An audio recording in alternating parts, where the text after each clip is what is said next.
Subscribe करिए rising Uttar Pradesh को और दबाइए इस बेल आइकन को ताकि आप पाए यूपी की न्यूज अपने मोबाइल पर सबसे पहले।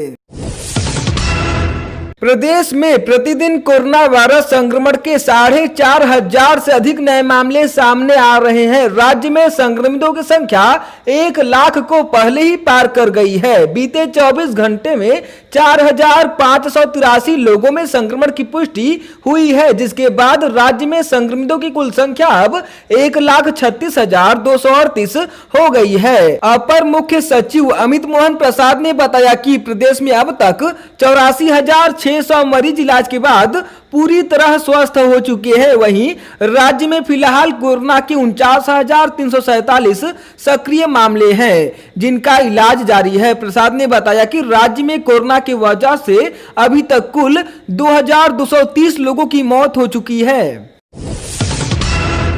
अलीगढ़ जिले के गोंडा थाने में इगलास विधानसभा सीट से भाजपा के विधायक और थाना अध्यक्ष के बीच विवाद हो गया। विधायक का आरोप है कि थाना अध्यक्ष ने अपने 2 दरोगाओं के साथ मिलकर उनके कपड़े फाड़ दिए और मारपीट की। फिलहाल भाजपा के काफी कार्यकर्ता थाने में इकट्ठा हो गए थे।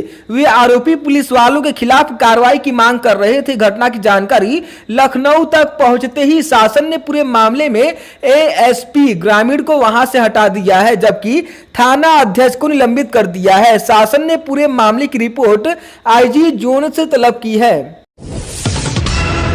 विधायक के मारपीट मामले में मुख्यमंत्री योगी आदित्यनाथ सख्त रुख अपना रहे हैं। सीएम योगी ने ट्विटर के माध्यम से जानकारी दी कि जनपद अलीगढ़ में विधायक के साथ हुई घटना के संबंध में डीजीपी यूपी को प्रभावी कार्यवाही करने के निर्देश दिए गए हैं। संबंधित थाना अध्यक्ष को निलंबित कर दिया गया है। एएसपी का स्थानांतरण किया जा रहा है।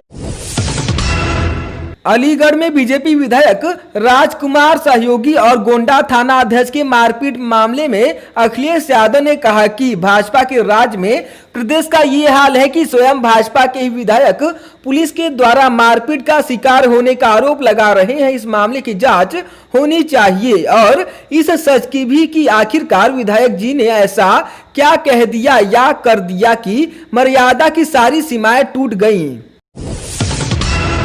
शाहजहांपुर जिले में स्थित private Varun Arjun medical college की एक छात्रा ने छत से कूदकर आत्महत्या करने की कोशिश की। उसने कॉलेज प्रशासन पर उत्पीड़न का आरोप लगाया है। पीड़ित ने छत से कूदने से पहले वीडियो भी बनाया था। उसका आरोप है कि कोविड-19 वार्ड में ड्यूटी करने के लिए उसने पीपीई किट की मांग की थी, लेकिन उसे धमकाया गया। कहा गया कि अगर वह ड्यूटी नहीं करेगी तो उसे गायब कर दिया जाएगा, गोली मार दी जाएगी, कैरियर भी बर्बाद कर दिया जाएगा। छात्रा का इलाज जारी है। इस घटना को लेकर पीड़ित के साथियों में आक्रोश है। एसपी अर्पणा गौतम ने बताया कि इस संबंध में केस दर्ज कर लिया गया है।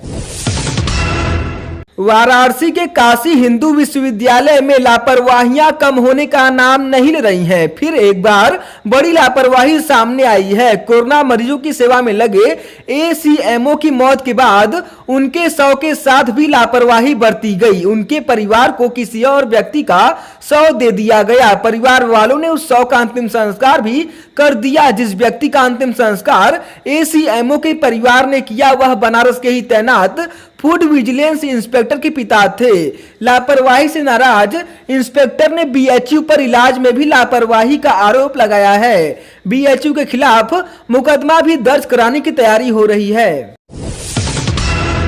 अमेरिका में स्कॉलर्स छात्रा सुदीक्षा भाटी की सड़क हादसे में मौत पर हुई एफआईआर से परिजन संतुष्ट नहीं है। सुदीक्षा के पिता जितेंद्र भाटी ने कहा कि मैंने पुलिस को जिस प्रकार घटनाक्रम बताया था उस अनुसार धाराएं नहीं लगाई गई।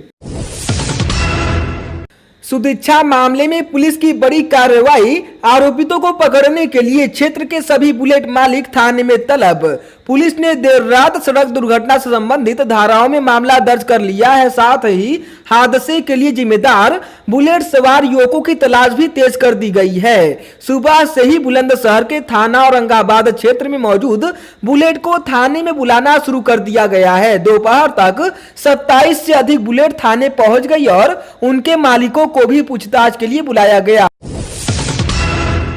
गोरखपुर के पिपराइच इलाके के रतनपुर गांव के रहने वाले एक व्यक्ति की 17 साल की बेटी जो 12वीं की छात्रा है, उसने गांव के ही सौदे हरीश की छेड़खानी से परेशान होकर 10 अगस्त की रात आग लगा ली थी। परिजन ने उसे बीआईडी मेडिकल कॉलेज में भर्ती कराया था, जहां देर रात उसकी मौत हो गई। मामला दर्ज होने के बाद भी पुलिस अभी तक आरोपी की गिरफ्तारी नहीं कर सकी है। आगरा लखनऊ एक्सप्रेसवे पर भीषण सड़क हादसा हो गया। तेज रफ्तार कार सड़क किनारे खड़े ट्रेलर में जा घुसी। इस भीषण भिड़ंत में कार के परखचे उड़ गए। कार में सवार 3 लोगों की मौके पर ही मौत हो गई। एक युवक घायल है, उसकी हालत नाजुक बताई जा रही है। उसे फतेहाबाद में भर्ती करवाया गया है। कार का रजिस्ट्रेशन सीतापुर जिले का है। लापरवाही या शरारत में गलत कमांड देने या फिर स्मार्ट मीटर के हार्डवेयर सॉफ्टवेयर में खराबी से प्रदेश के लाखों घरों में घंटों बत्ती गुल रही। पावर कॉर्पोरेशन के शक्ति भवन मुख्यालय से हुई खराबी को ऊर्जा मंत्री श्रीकांत शर्मा ने गंभीरता से लेते हुए कॉर्पोरेशन के अध्यक्ष को जांच कर 24 घंटे में रिपोर्ट तलब की है। उन्होंने स्मार्ट मीटर डिसकनेक्शन के लिए जिम्मेदार अधिकारियों पर कार्रवाई के भी निर्देश दिए हैं। ऊर्जा मंत्री ने भविष्य में इस तरह की गलतियां न हो, इसके लिए भी जरूरी कार्रवाई करने की हिदायत दी है। सूबे के 16 जिलों में 517 गांव बाढ़ की चपेट में है। शारदा नदी पलिया कला लखीमपुर खीरी सरयू नदी तुर्ती पार बलिया में खतरे के निशान से ऊपर बह रही है। आपदा नियंत्रण के लिए राज्य व जिला स्तर पर कंट्रोल रूम को 24 घंटे सक्रिय रखने के निर्देश दिए गए हैं। अवध क्षेत्र में भी नदियों के जलस्तर बढ़ने का दौर जारी है। खासकर घाघरा व शारदा नदी के तटवर्ती जिलों की आबादी प्रभावित हो रही है। साथ ही कटान से तटबद्ध क्षतिग्रस्त हो रहे हैं। राहत एवं बचाव के लिए प्रशासन की टीम बाढ़ क्षेत्र में सक्रिय कर दी गई है।